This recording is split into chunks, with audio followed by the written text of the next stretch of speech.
আসসালামু আলাইকুম। পূর্বের ভিডিওতে আমরা দেখিয়েছি নতুন কারিকুলামে কিভাবে পাস ফেল নির্ধারণ করা হবে। এই ভিডিওতে আমরা দেখব নতুন কারিকুলামের মূল্যায়ন স্কেলের সাথে পূর্বের গ্রেডিং সিস্টেমের কী সম্পর্ক রয়েছে বা কিভাবে সম্পর্কিত করা যায়। গ্রেড পয়েন্ট অ্যাভারেজ অর্থাৎ জিপিএ এর পূর্বে ছিল ডিভিশন সিস্টেম, তারপরে এসেছিল জিপিএ সিস্টেম অর্থাৎ গ্রেড পয়েন্ট অ্যাভারেজ সিস্টেম বা লেটার গ্রেড সিস্টেম। এরপর নতুন কারিকুলামে এসেছে শিক্ষার্থীর অর্জিত যোগ্যতার স্তর। নতুন কারিকুলামে শিক্ষার্থীর অর্জিত যোগ্যতার 7টি স্তর নির্ধারণ করা হয়েছে। এই 7টি স্তরকে পূর্বের গ্রেডিং সিস্টেমের কোন স্তরের সাথে আমরা সংযোগ স্থাপন করতে পারি সেটি দেখানোর চেষ্টা করব। স্ক্রিনে দেখানো ছবিতে একই সাথে কয়েকটি বিষয় উপস্থাপন করা হয়েছে।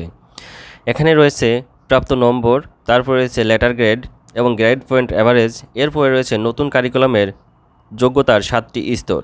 কোনো শিক্ষার্থী যদি 100 নম্বরের পরীক্ষায় 80 থেকে 100 পর্যন্ত নম্বর পায় তাহলে লেটার গ্রেড অ্যাভারেজে তাকে A+ বলা হতো এবং গ্রেড পয়েন্ট অ্যাভারেজে তাকে জিপিএ 5 পেয়েছে এটা ধরে নেওয়া হতো। বর্তমান কারিকুলামের যোগ্যতার স্তরের অনন্য স্তরটি লেটার গ্রেড অ্যাভারেজ 5 বা A+ এর সাথে সংযোগ স্থাপন করানো যায়। অর্থাৎ কোনো শিক্ষার্থী যদি অনন্য স্তরটি অর্জন করে তাহলে ধরে নেওয়া হতে পারে যে সে জিপিএ 5 পেয়েছে বা A+ পেয়েছে বা সে 80 থেকে 100 নম্বরের মধ্যে নাম্বার পেয়েছে।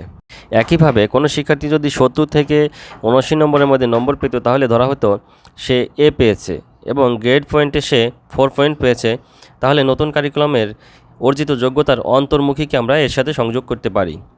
এরপর হচ্ছে কোনো শিক্ষার্থী যদি 60 থেকে 69 নম্বর পেয়ে থাকতো তাহলে তাকে আমরা ধরে নিতাম যে A- পেয়েছে এবং গ্রেড পয়েন্টে সে 3.50 পেত।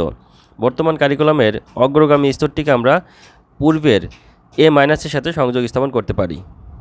একইভাবে কোনো শিক্ষার্থীর অর্জিত যোগ্যতার স্তর যদি সক্রিয় হয় তাহলে ধরে নেওয়া যায় যে শিক্ষার্থী 50 থেকে 59 নম্বরের মধ্যে নম্বর পেয়েছে এবং তার প্রাপ্ত লেটার গ্রেড B এবং তার গ্রেড পয়েন্ট 3। কোনো শিক্ষার্থী যদি অনুসন্ধানী স্তরে যোগ্যতা অর্জন করে তাহলে ধরে নেওয়া যায় যে সে 40 থেকে 49 নম্বরের মধ্যে নম্বর পেয়েছে এবং তার প্রাপ্ত লেটার গ্রেড C এবং সে গ্রেড পয়েন্ট 2 পেয়েছে। একইভাবে কোনো শিক্ষার্থী যদি বিকাশমান স্তরে তার যোগ্যতা অর্জন করে তাহলে তার প্রাপ্ত নম্বর হবে 33 থেকে 39-এর মধ্যে এবং তার প্রাপ্ত লেটার গ্রেড হবে D এবং গ্রেড পয়েন্ট অ্যাভারেজে তার অর্জিত পয়েন্ট হবে 1। সর্বশেষ স্তর কোনো শিক্ষার্থী যদি প্রারম্ভিক স্তরে থাকে তাহলে তার প্রাপ্ত নম্বর হবে 0 থেকে 32-এর মধ্যে এবং তার লেটার গ্রেড হবে F এবং তার অর্জিত গ্রেড পয়েন্ট বা জিপিএ হবে 0। এইভাবেই নতুন কারিকুলামের অর্জিত যোগ্যতার স্তরগুলোকে পূর্বের কারিকুলামের গ্রেড পয়েন্ট এবং লেটার গ্রেডের সাথে সংযোগ স্থাপন করানো যায়।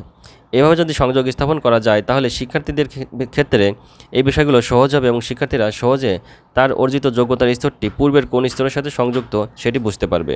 সবাইকে ধন্যবাদ। আসসালামু আলাইকুম।